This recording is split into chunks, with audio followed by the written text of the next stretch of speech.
So I got a little bit of feedback on our first episode of Atomic Habits for Accountants, Part 1. First, my wife listened.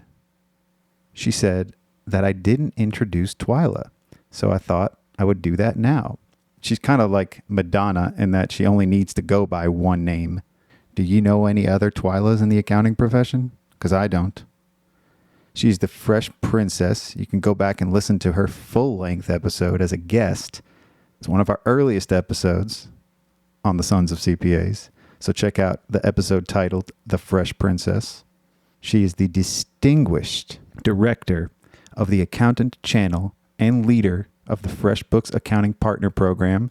She supports and empowers other accounting professionals as they help small businesses flourish. Twyla is intentional with everything she does, and she's intentional about recording this beautiful mini-series. Thank you, Twyla, for joining me and creating this mini-series with me. This is round 2.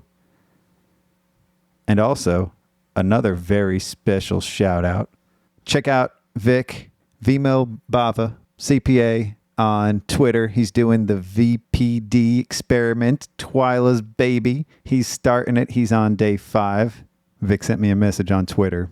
He said, I have some brutal feedback from a 9-year-old. I was listening to your podcast in the car, part 1.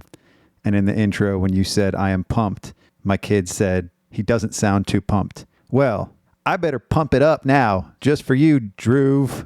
Just kidding. I hope you guys are enjoying your cricket match. Shout out to Vic and Drew for giving me that feedback. I will definitely try and sound more pumped. I'm trying to take these book reports seriously. I'm trying to put on my best face here. So that's a quick shout out for Vic there. We'll get started here. This is part 2 of Atomic Habits for Accountants. You can go back and listen to part 1, the fundamentals. This, we go into the 4 laws of behavior change. We set the stage a little bit at the beginning. I hope you guys are enjoying this series. This is part 2 of 3. So we recorded this about a month after we had started. So I hope you guys enjoy this part 2. And don't forget to subscribe for more Accounting High, aka still Sons of CPAs. Tell your friends. Share it on socials. Hope you guys enjoy it. Thanks.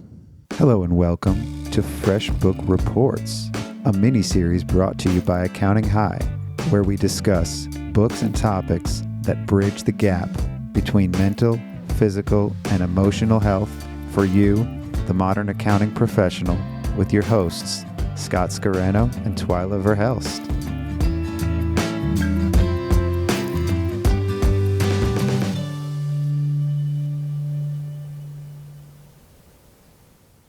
What's the purpose of this, Twyla? Why are we doing this?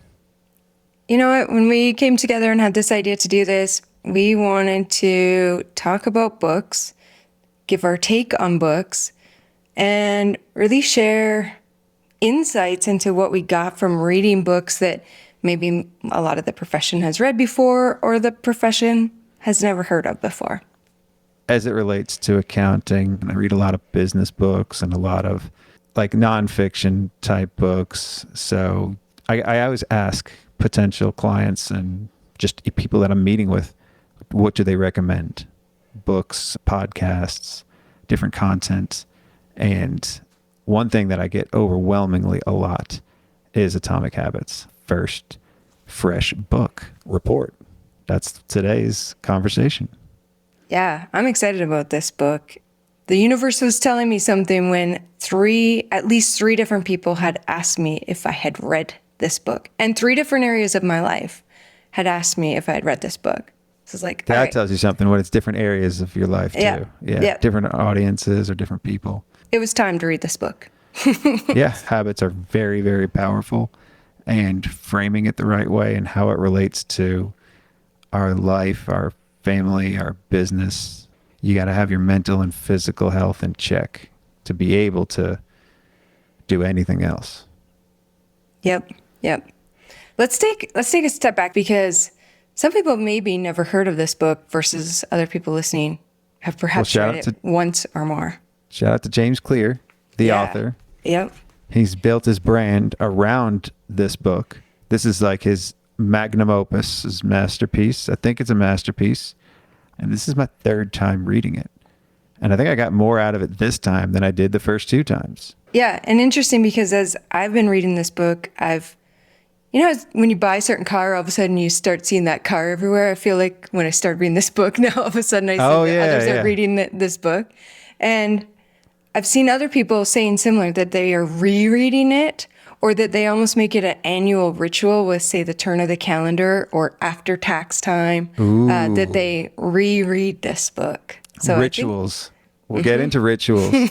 That's a good ritual. And it's almost like, because I've already been doing it every 2 years, I'll set it aside for 2024. I think I'll do it like every 2-year turn on this, all the even years. I'll read this book again. Yeah. So I love it.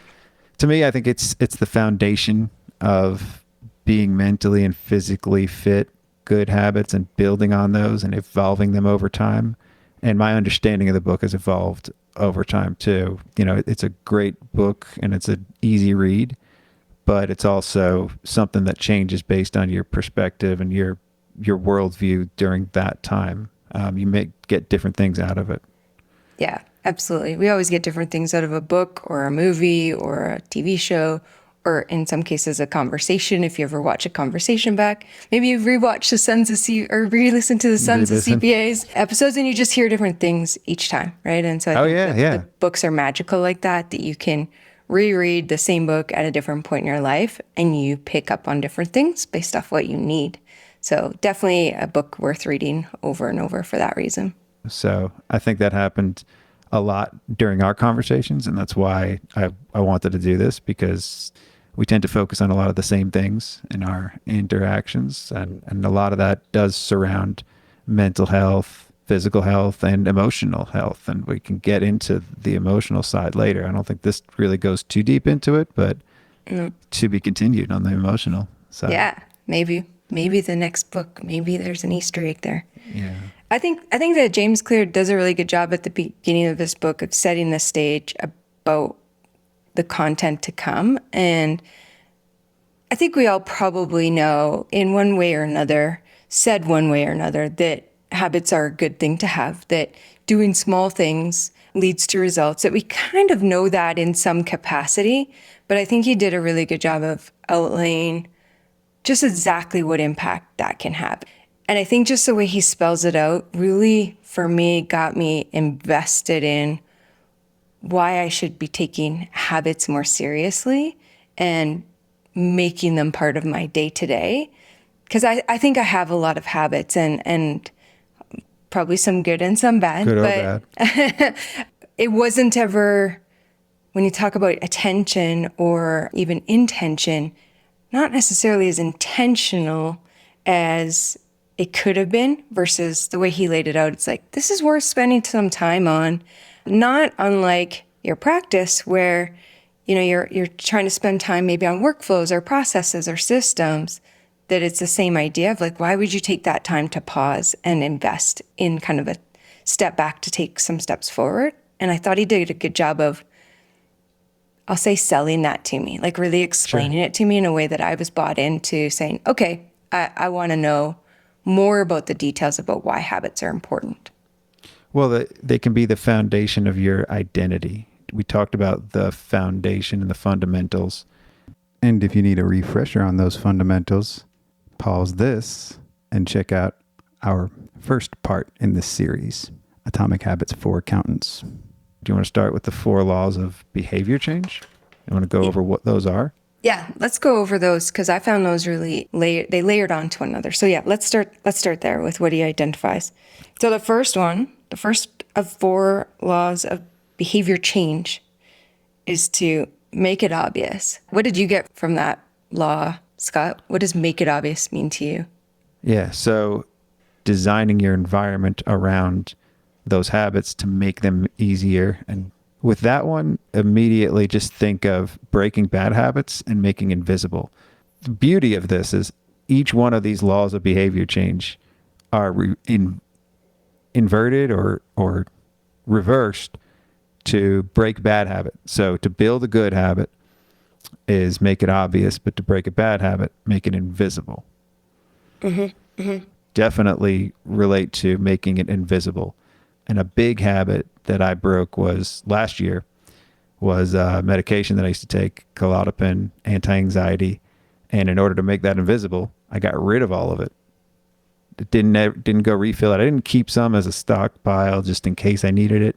I got rid of all of it, flushed it, because I decided I don't think I need this anymore. It was very difficult, but I made it very invisible. Making it invisible is a way to break a bad habit. Mm-hmm. Yeah, I like that. And I think every time that in each of these laws, I think there was always both sides. Like, how do you reinforce new or good habits that you already have versus how do you break old habits? So I just want to pause and say kudos to you for what you did do last year, because I'm sure that wasn't easy. It was and thanks for sharing hard. That was very difficult. I had been taking that for 15 years, and to stop that, it changed everything. Now, being on the other side of it, it's easy to talk about, but that was a whirlwind of a time right then. So, Well, congrats for being where you're at now. I just want to pause and acknowledge that. Well, we all have bad habits we'd like to break, and we all have good habits we'd like to start. I think understanding how to break them and how to start them is the key, and that's what this book does. Is help us understand it as humans, why we do the things that we do. Yeah. The other thing that I found from the obvious, I'll give you actually two, but they kind of tie, was when you talked about the environment, was creating the space to do the habit. And he described in the book that even in the smallest apartment, you can create space to do certain habits. So if a habit is to read every night, if a habit is to journal every morning, if a habit is to clean out your inbox, whatever that habit is that you're trying to establish, is to create a certain space that becomes your environment that then ends up being a cue. So I thought that was really interesting, and it's especially interesting now as we start to head into travel season. I know, Scott, you're traveling soon. I'm traveling soon. I'm sure others that are listening to this are traveling, and that sometimes traveling can be a breaker of our good habits. And what I liked described in here about it being obvious is when you get to that new location, to recreate some of those spaces that you have successfully held onto your habit, in your home environment or your office environment.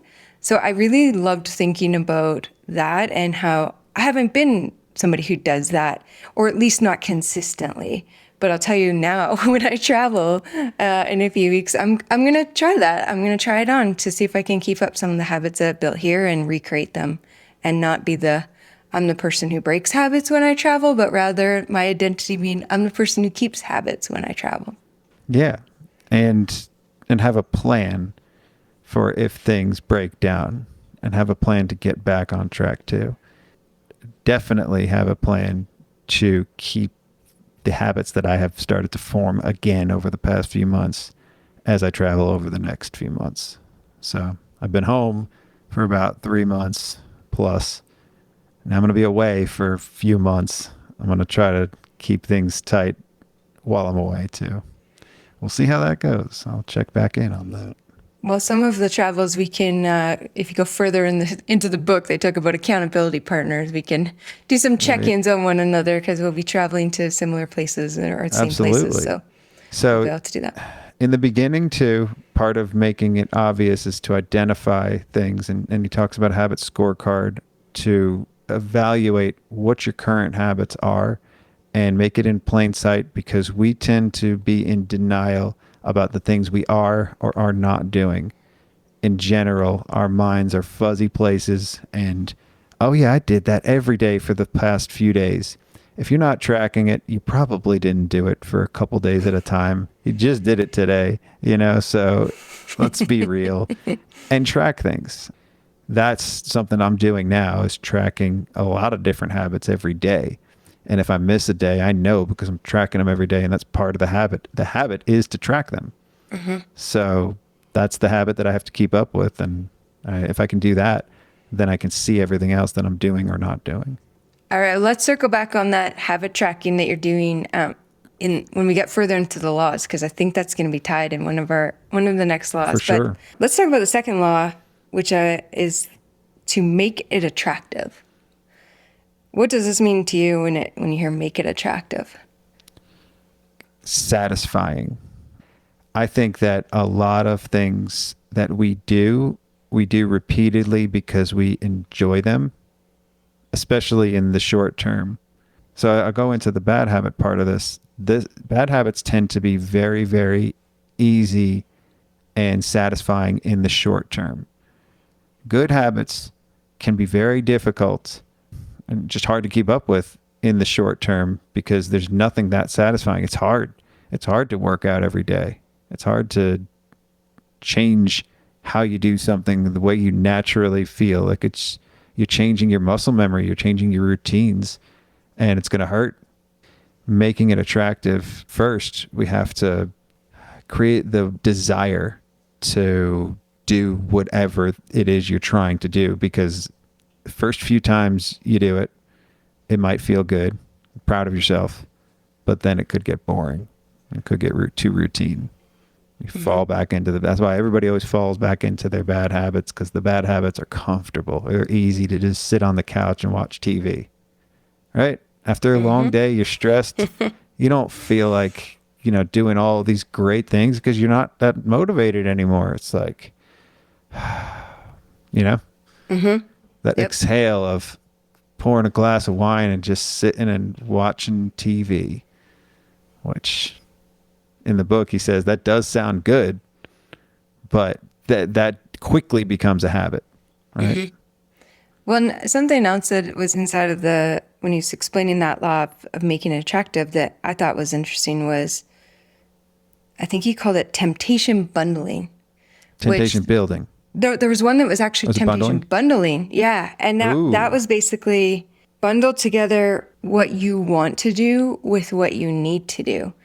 Because I think what I heard with that is, like, let's say you are somebody who you do really enjoy that glass of wine or, to watch some TV. At the end of the day, I don't think that habit building is necessarily about deprivation, but rather about ensuring that you do the things that are working towards your future self and where you're going, and that you don't neglect those things as a trade-off to, well, I just want to sit and have a glass of wine and binge watch on Netflix. And so I like the idea of bundling because it can then be like a first then. And I think of this from the aspect of parenting.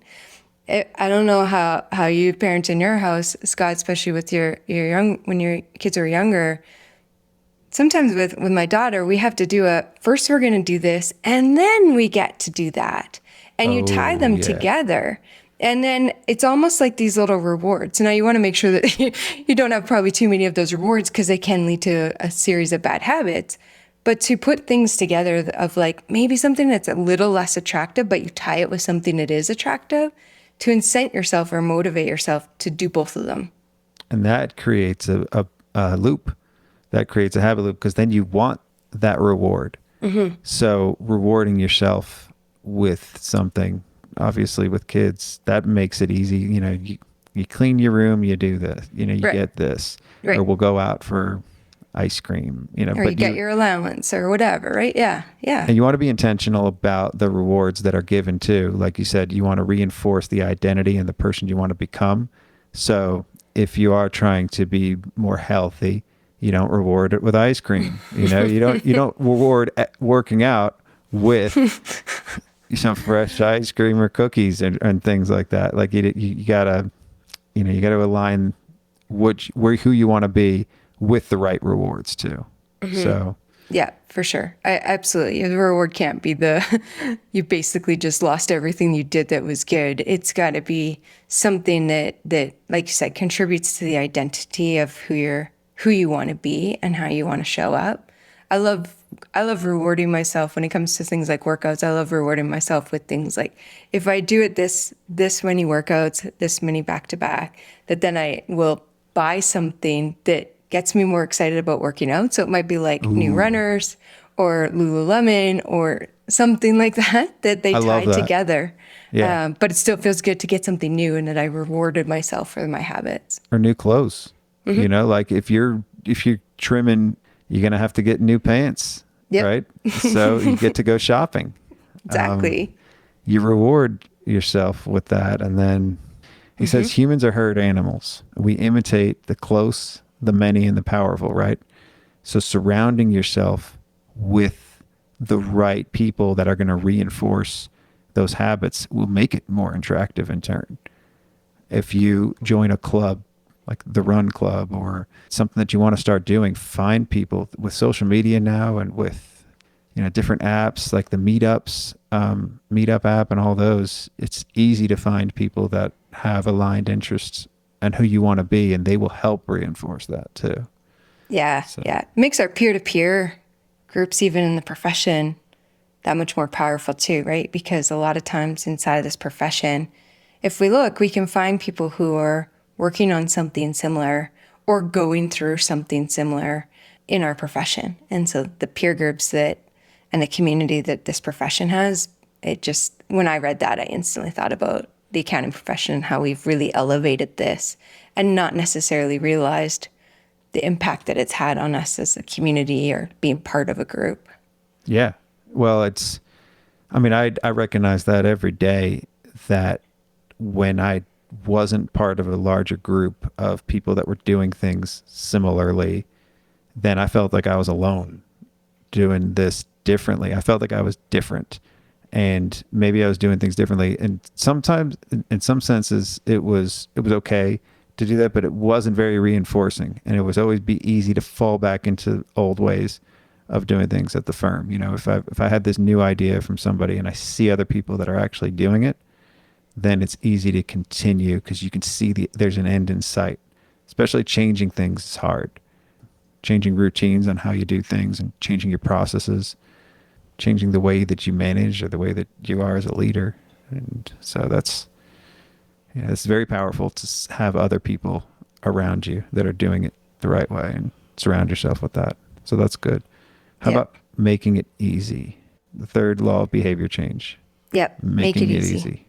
This is when I got to this part of the book, it started to dawn on me why some people that had told me about this book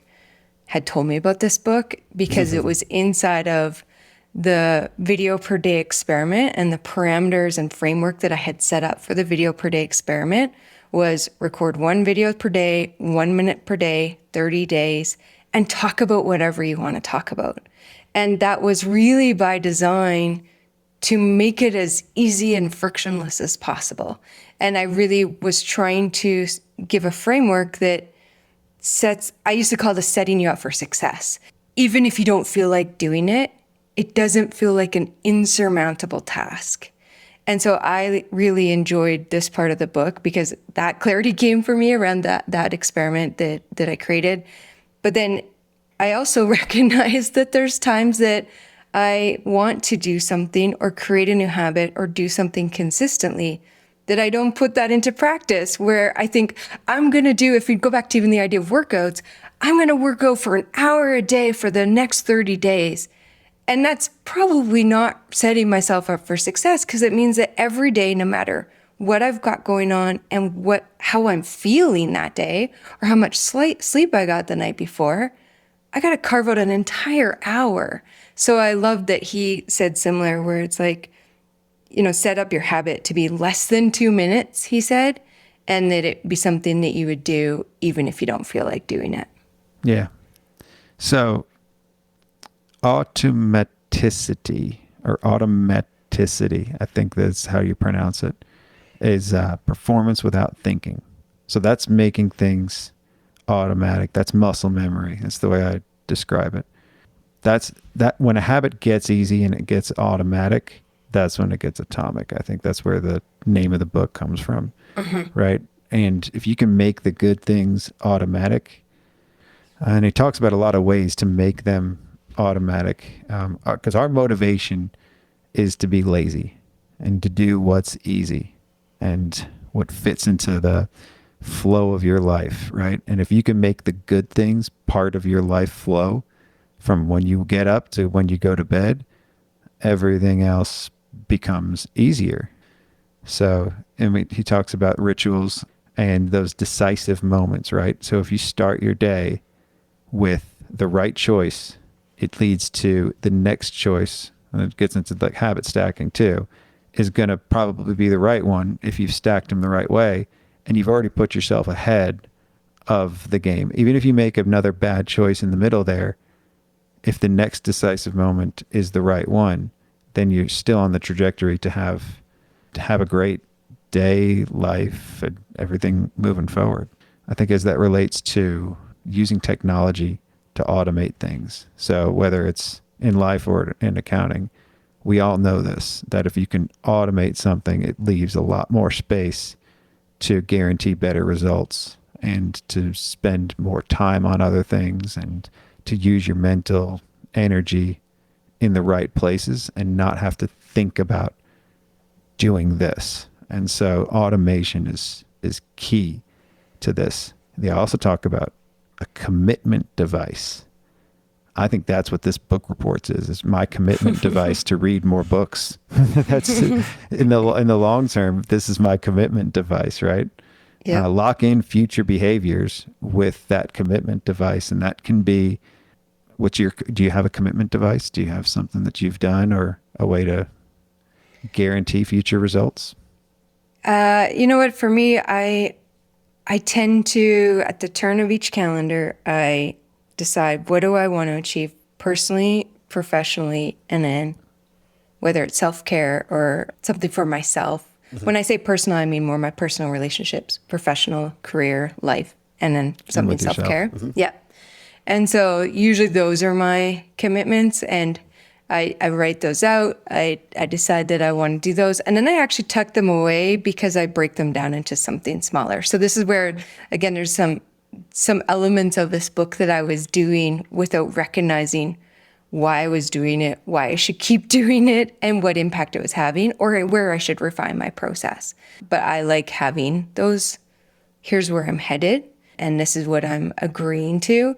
But there's no doubt about it that for you and me both, this is a commitment right here, because I always say I want to read more. I mean, I look at your bookshelf and I'm always so kind of in awe of all the books that you have behind you. And every time that we talk before doing this commitment, I've thought, I really need to read some more. But then I get off the call and, go on with my day, and I don't carve out the time. And if I don't carve it out during the day, I fall asleep at night and I read about one paragraph or two, and then I'm out and I don't even know what that one paragraph or two meant or what I read. So I have to carve out time at a different point in the day. Yeah. And there's a lot of, this is time too, right? And it's patience, and it's really hard, especially people like us, because I'll have these ideas, I'll talk about something, and it's a lot of motion and it's not a lot of action for me. And that's a big difference in making something easy. It's finding the time for that action and making the action easier and making the action automated.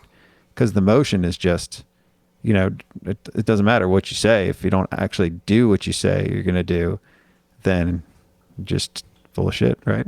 I could talk about something all the time, but one thing they talk about is habit shaping too. And it's scaling it over phases, making it very slow and easy and intentional. So the habit shaping, to me, that was one part that I highlighted a lot, because it's, you're not going to be able to just go to bed at 10 if you're somebody that stays up late. It's not easy for that. But there's things you can do to phase that in to eventually get there. And it might take a few months, but phase that in. And they go in through a couple great examples or ideas there. I had to phase in meditation every day. And that was something that I am doing now every day. But it's hard to actually just start doing something every day, even though it might sound or seem easy. It's hard to always find the right time. So, everything is kind of shaped around that. But what do you think? When we talk about habit shaping, that to me is, if I think about my previous language, it was setting yourself up for success in terms of you can't go from going to bed at midnight to going to bed at 10 instantly overnight consistently. Like your body and your circadian rhythm is going to be really messed up, and it's going to be hard to hold to. So habit shaping, I definitely think is part of that. I also think, though, even investing yourself into committing to that slow process, because I myself am somebody who I know I'm notoriously impatient. If you didn't know that already, Scott, and I want to see results, and I want to have something happen, and so to invest in a slower burn process, or a process that's I'm not going to necessarily see immediate results from, is always a challenge to me. That's why I do that kind of like, where am I going this year? What do I want this year? But I think that's also why the whole chapter on the identity of who you are, and that habits are part of your identity, helps me think about investing that time to go into the slow process that isn't going to have those immediate results, because it then starts to align with who do I want to be, or who am I becoming, or how do I want to show up? What am I committed to big picture? And then that means I got to be in for the long game and willing to take in the moment, what feels like micro steps, like something that takes less than 2 minutes a day, probably to most of us feels like a micro step. And so what makes you stay with that micro step? There's all of these 4 laws of behavior change, but then there's also something around the identity of invested that you're working towards, that for me makes me commit to actually shaping that habit. Yeah. Yeah. And it is baby steps. That's why people say baby steps. And that's what the 2-minute rule is too. It's the beginning, the micro steps, that's the ritual. And that's setting in motion, or that's taking the action to take the motion and put it into action. And it's where things start to materialize too, as that becomes automatic. The inverse of number 3, rule 3, is making it difficult, right? So make it easy and make it difficult. So make the bad habits difficult. You got an example of something that stuck out to you? Yeah, I mean, there was some really obvious habits in the examples in the book. Even, if we go back to the TV reference or the drinking a glass of wine reference, of, make easy is having the wine, right on your counter when you get home, or you come in from your office and you see it right there. That makes it super easy. So making it less easy is don't have it on your counter, like tuck it away somewhere that you have to really make a conscious effort to decide that you're going to pour that glass of wine. Or as the other example was around the TV, and even something it sounds so simple as putting a TV inside of an enclosed case, where you actually have to physically open the case and like get the remote, and like actually even, I think there was the example of like connecting the cable box. Like you have to take somebody takes the TV out when they're done with it and move it to a different room. Yeah. You got to take significant steps that aren't easy in order to watch TV. That's the example I thought of. There's the one of remote, taking the batteries out of the remote. Yeah. Putting it somewhere else. Like I've done this with my phone. So using my phone is a habit that I broke last year. I had to put it in physically a different room. I had to leave my phone in my basement just so I could be around my family, just so I could do anything. I usually leave my phone at home now when we go out, but I don't even have alerts anymore. And it's just like, that's a phasing thing. That was definitely a phasing thing that I went through. And sometimes I think, oh, wait, you know what? Life was just so much easier when I saw all my alerts, because then I didn't miss things, or then I was able to keep up with everything. But everything else kind of suffered too. So all of these things, it could be a double-edged sword. You'll always find reasons to justify the bad habits. I think part of that too is finding the right commitment device and ways to lock in the behavior. Cancel the cable, right? Those kind of things. Cancel the Netflix subscription. Yep. So 4th law of behavior change: make it satisfying. Yeah, I liked reading about this one, because it all made perfect sense that, of course, you want it to be satisfying in life. I think as humans, we're always looking for satisfaction in things, especially quick satisfaction. And that, again, if we go back to like playing the long game or investing yourself over time with baby steps, that it doesn't necessarily feel satisfying in the moment to do that 2 minutes. You didn't really get anything from it. The rewards come in later. But he really identified that it's important to have some some element of satisfaction inside of that when you might get the rewards from this investment of your time and these habits later, not now. So the thing that stood out for me is he said, what is rewarded is repeated. I liked reading that because I just think that there's so many times that I have had a habit and I've fallen off. And then I think back on it, it's like, there was nothing that gave me joy or got me excited in that moment. And I'm impatient, right? And so I wanted the reward and it didn't come because I didn't stick to it long enough and I didn't set myself up for having something satisfying along the way. Well, and it's measuring the right things too. And this goes back into, rewarding the kids for doing something, giving them a reward, right? One interesting point was that measuring the right things can make it rewarding. So if you're tracking the right things, like sometimes if you're trying to lose weight and you're exercising, looking at the scale, this is one of the examples in the book, is not the right thing to track because that's not going to change quickly. It may not even change after a few weeks or a month. If your brain can see those rewards immediately, those are the things that, we can't see on the scale. So just the fact that you are exercising, you're seeing all those boxes checked off in a habit tracker itself is the reward that you see there, that you're doing that. And then if you've hit a certain number of days and you reward yourself with a new pair of runners, just keeping these things on track, tracking them, making them obvious, like the actual habit tracking is part of the rewards. It says habit tracking is obvious, it's attractive, and it's satisfying. I think sometimes we also overthink as adults about what makes something satisfying. And this is where your habit tracker comes in, where there's actually satisfaction in like checking a box or marking an X. I think James Clear's habit trackers are marking an X, is it not? Mm-hmm. That there's satisfaction as an adult in that, just doing that, like just saying, I did this today.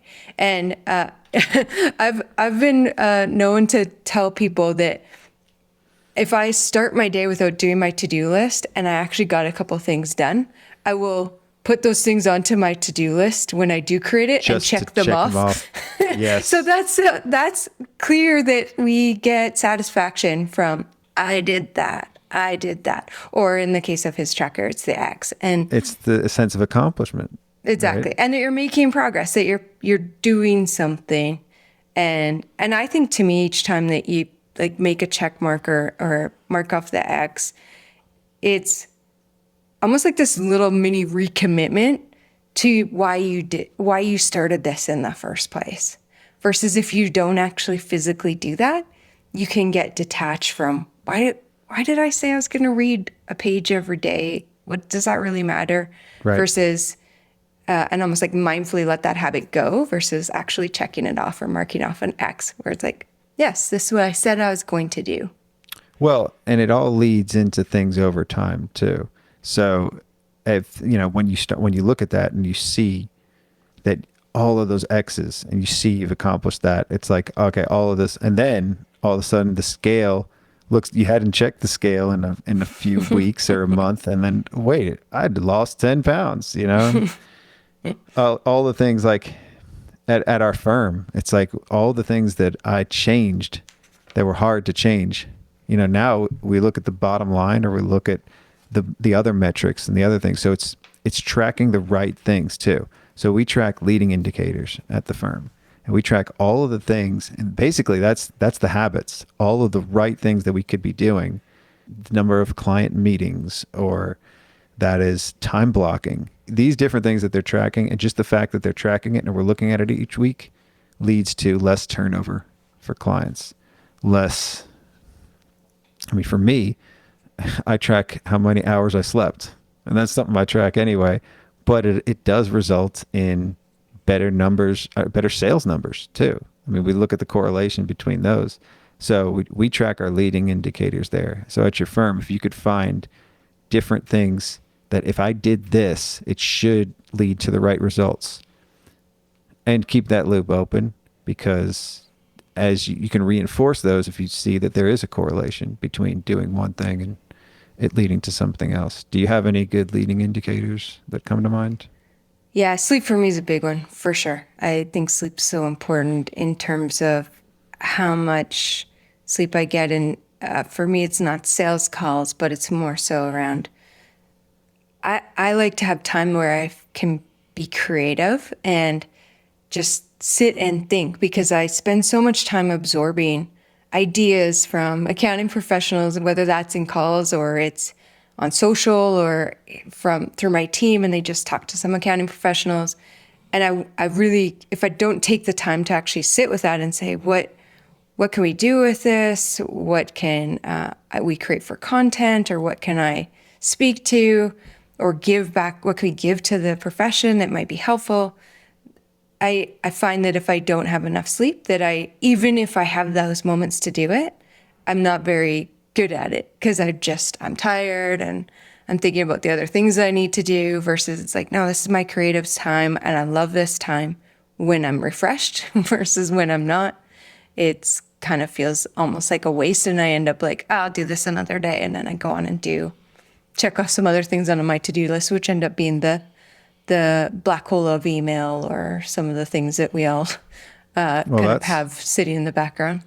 Yeah. And that's having a good plan for when the habits slide off track too. And when the things slide off track, having a good plan to get that in place. Because one statistic here, he talks about the avoiding a 33% loss is better than a 50% gain. But basically what it's saying is avoid missing more than one day of a habit, because it's going to be harder to get back to where you were, that normalcy that you had, that way that you felt after meditating, the way that you're able to react after getting a good night's sleep. It's harder to get back there if you've let it slip for a few days too. Yep, I like that reference too. And I think in that same chapter, without finding it specifically in the book, It's 201 is the page. okay, I jotted. thanks. And I think right in around there, he says, it's better to do less than you hoped than to do nothing at all. And to me, this is the idea of like, sometimes those days that we miss, so take meditating as an example. Sleep's a little more challenging because other things impact your sleep. But let's say you commit to, I'm going to meditate for 2 minutes every day. And then for whatever reason, you can't even do 2 minutes for whatever reason. Do one, right? Versus one missing. breath. Yeah. Versus missing a day entirely. Mm-hmm. So I found that really kind of hit home for me, where it's like, you know what? Well, it also keeps your record straight. And yeah, it keeps your tracking, so you can still check the box. If you've made that very, very easy, then you can check the box for that day too. If it's just showing up at the gym, is checking the box, just walking inside the gym and maybe not even working out. Yep, just getting there. Yeah, just getting there is usually half the battle anyway. Yeah, he basically says that showing up is the habit being to show up, as opposed to the habit being to do all the things, right? And I think that was, as somebody who can often feel busy with being a mom and all the things that we've all got going on as parents and entrepreneurs, etc., it can just feel burdensome to think about, I have to do one more thing, versus it feels lighter to me to think I have to show up. My habit is to show up. And then if I don't do anything more than just show up at the gym, then at least I did that much. Keep showing up. And that's what everybody says, because it may feel like you're not getting anywhere, but just showing up is actually enough, because you're going to have really good days and you're going to have bad days, but the bad days don't matter as much if you showed up. And that's the enemy of success, is boredom. First, that was what was really interesting to me. And I think we can, to be continued, and as we close it out. Part 3 will be the reflection. We did get through the 4 laws. Let's repeat those laws, right? Yep. We've got the 4 laws of behavior change. Make it obvious, make it attractive, make it easy, and make it satisfying. And the 4 laws to break a habit is make it invisible, make it unattractive, make it difficult, and make it unsatisfying. Nice. So we'll get to part 3 next time. Thanks, Twyla. Thanks, Scott.